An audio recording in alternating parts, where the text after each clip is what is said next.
Labas rytas, jau išlydėjome savo draugus ir artimuosius į užjūrius ir ginčas prie stalo paskatina mane padaryti šitą įrašą, nes neteisingas įspūdis yra apie tos žmonės. Aš kalbu apie tos žmonės, kurie netekę vilties savo tėvynėje, susikrovė visus daiktus į lagaminą arba į kuprinę ir paskutinį kartą uždarė savo namų duris. Ir išvyko ten, kur jų niekas nelaukia. Net nemokėdami kalbos, nežinodami, kur gyvens, kur dirbs.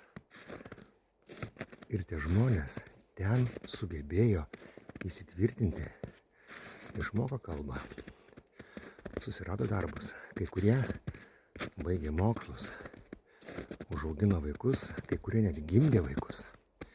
Ir ten nebuvo taip, kad mama, ten man kažką reikia, ar tėvai mane kažkas skriaudžia. Ne. Ten apart kalbos tu nieko nežinojai. Nei ten kažkokių socialinių įgūdžių.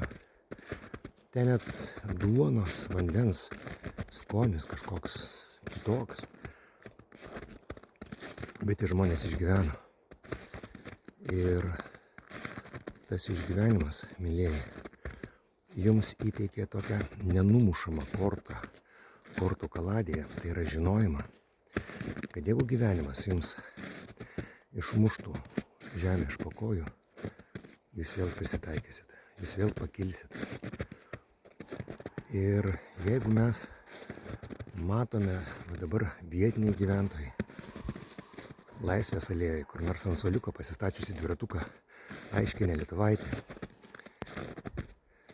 kuris pasidėjęs tą keturkampą maisto krepšį geria vandenuką ar lauko kavinėje kavutę ir dar jeigu tas žmogus mums nusišypso, nusišypsokime jam atgal, nes tai ne šiaip sau žmogus. Tai jį galima vadinti didvyriu, kaip ir mūsų žmonės, ne kažkokius specialistus pagal sutartis ar meilės imigrantus, bet būtent vilties netekusius žmonės, kurie išvyko į nežinią. Ir labai tikiuosi, kad į mūsų išvykusius žmonės su šypsena žiūrės ir vietiniai gyventojai ten, kurie išvažiavo. Dėl to Lietuvos išeivijai, didžiuliai milijoniniai išeivijai, aš žemai lenkiu galvą. Iki.